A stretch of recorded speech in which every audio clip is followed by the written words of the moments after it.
अगर आप विंध्याचल यात्रा भ्रमण की प्लानिंग करने वाले हैं तो यह वीडियो आपके लिए है। आप 0 रुपए से लेकर के जितना ज़्यादा से ज़्यादा खर्च कर सकते हैं उतने में आप रह सकते हैं विंध्याचल में और घूम भी सकते हैं। पूरा विस्तार से आप लोगों को बताएंगे। अगर बात करें तो विंध्याचल मिर्ज़ापुर में सबसे प्रमुख धार्मिक स्थल है। मिर्ज़ापुर से 5 किलोमीटर आपको आना होगा। अमरावती चौराहे से आ सकते हैं या उजला का पुल से भी आप आ सकते हैं। 2 रास्ते हैं। उसके बाद में वीआईपी गेट से एंट्री ले सकते हैं। और अन्य रात में आएंगे तो आपको रहने के लिए धर्म स्थल के आसपास ही कमरे मिल जाएंगे। इसके अलावा विंध्यवासिनी माता विंध्याचल देवी की कहानी मार्कंडेय पुराण में वर्णित है। कहा जाता है कि देवी विंध्यवासिनी ने विंध्य पर्वत पर तपस्या की थी और भगवान विष्णु को प्रसन्न किया था। भगवान विष्णु ने उन्हें वरदान दिया था कि वह विंध्य पर्वत पर रहेंगी और अपने भक्तों की रक्षा करेंगी। माँ विंध्यवासिनी देवी का सबसे बड़ा महत्व विंध्यवासिनी देवी का महत्व तो बहुत अधिक है। यह मंदिर शक्तिपीठों में से एक है और देवी विंध्यवासिनी की पूजा की जाती है। नवरात्र सहित 2 नवरात्र, 2 गुप्त नवरात्र में और हमेशा पूर्णमासी को बहुत अधिक भीड़ रहती है। कहा जाता है कि देवी विंध्यवासिनी अपने भक्तों की रक्षा करती हैं और धन्य धान से उन्हें संपूर्ण वैभव देती हैं और भी बहुत सारी मनोकामनाएं हैं। विंध्यवासिनी माता के मंदिर प्रांगण में बहुत सारे ऐसे कमरे हैं। आप जब जाएंगे जहां अलग अलग देवी देवताएं रखे गए हैं उनका अलग एक इतिहास है। आप मंदिर पर देखेंगे तो अलग अलग प्रतिमा बनी है, वो भी अपने आप में बहुत विशेष और महत्वपूर्ण है।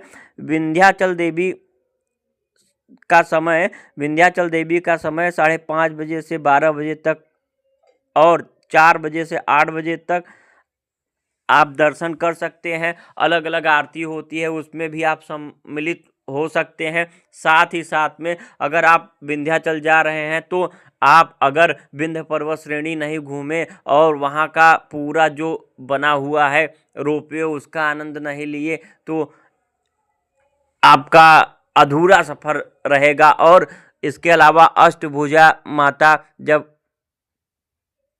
कंस ने कृष्ण भगवान चले गए थे मथुरा में और कंस ने जिस कन्या को पटका था वही विंध्यवासिनी माता यहाँ पर विराजित हुई थी। और काली ख्वा में भी आप जा कर के भ्रमण कर सकते हैं। रहने के लिए तीनों स्थान पर त्रिकोण अगर आप करना चाहते हैं तो पैदल नंगे पैर कर सकते हैं और या आप अपनी बाइक से भी कर सकते हैं। अपने 4 चक्का वाहन अगर है तो उससे भी कर सकते हैं।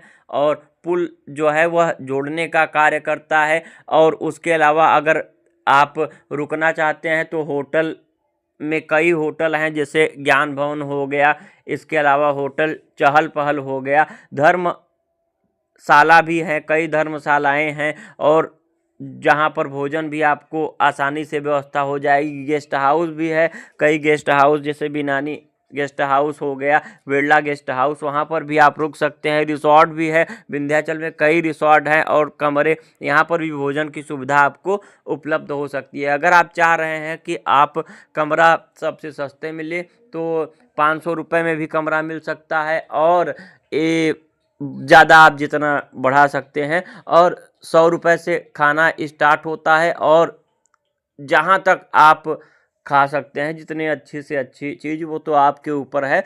और निःशुल्क भी अगर आप चाहते हैं तो धर्मशाला में रुक सकते हैं।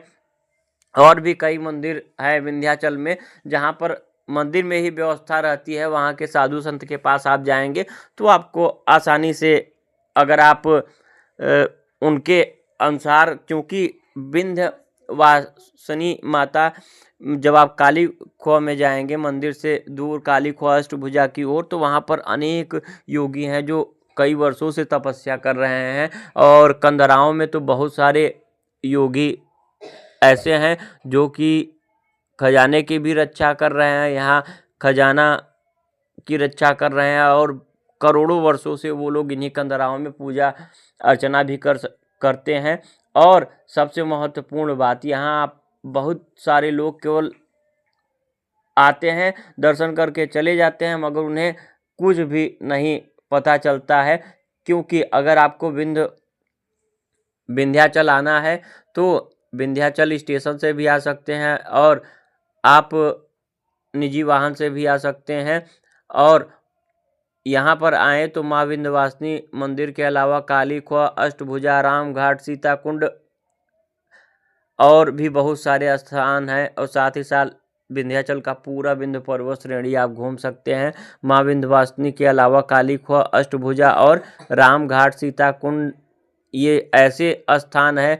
और कड़जा फाल में तो सुंदर झरना भी होता है। बहुत सारे अन्य आपको ऐसे स्थान मिल जाएंगे जहां पर आपको शांति का एहसास होगा। और पूरा जो कॉरिडोर ये बनाया गया है, यह कॉरिडोर इस प्रकार से डिजाइन किया गया है कि आप किसी भी रास्ता से विंध्य क्षेत्र में अगर आप प्रवेश करते हैं तो कॉरिडोर आपको डायरेक्ट मंदिर की ओर ले जाएगा। मंदिर के 4 दरवाजे हैं, और वहाँ पर एक वीआईपी गेट है, जहाँ पर वीआईपी गेट से आप एंट्री लेते हैं। अगर आप वाहन स्टैंड में अपना खड़ा किए हैं या बस स्टैंड के आसपास हैं तो बस स्टैंड से सीधा आएंगे, 500 मीटर पर ही आपको द्वार मिल जाएगा, वहाँ से भी आप जा कर के दर्शन कर सकते हैं। अगर आप भैरव बाबा थाना के तरफ से आ रहे हैं तो वहाँ से भी आप सीधा जाएंगे तो वहाँ से भी आपका दर्शन हो जाएगा। और मंदिर प्रांगण में जितने भी देवी देवता हैं उनका आप दर्शन कर सकते हैं। हनुमान जी हैं, राधा कृष्ण हैं, माता काली हैं, साथ ही साथ में अनुष्ठानिक महत्व भी है। बहुत सारे लोग यहाँ पर अनुष्ठानिक क्रिया करते हैं, हमेशा करते हैं। नवरात्र में बहुत विशेष होता है। अगर आप यहाँ कुछ खरीदना देख रहे होंगे, कल भी अनुष्ठान ही चल रहा था और बहुत रमणीक यह स्थान है। और जब अलग अलग आप आएंगे, हर बार मैं जब आता हूँ कुछ अलग ही विंध्याचल का महत्व समझ में आता है। चूँकि मेरे नानी का घर यहीं है तो विंध्याचल में मैं सबसे ज़्यादा रहा हूँ। अपने बचपन से लेकर अभी तक इतना वक्त गुजार चुका हूँ कि हर एक गली मुझे अपने घर की, अपने गांव की गली लगती है। शिल्पा और माता जी तो यहीं की हमारी हैं, मौसा और मौसी भी आए थे, तो सभी लोग पुनः विंध्याचल में आ कर के घूमे थे। अगर आप घूमना चाहते हैं यहाँ पर पूरा, तो लाइक शेयर सब्सक्राइब जरूर करिए और कमेंट करिए, आपके लिए व्यवस्था जरूर बना दी जाएगी। जय हिंद, जय Bharat, all the best, God bless you. Mata Rani आप पर कृपा बनाए रखें। जय माँ विंध्यवासिनी, हर हर महादेव।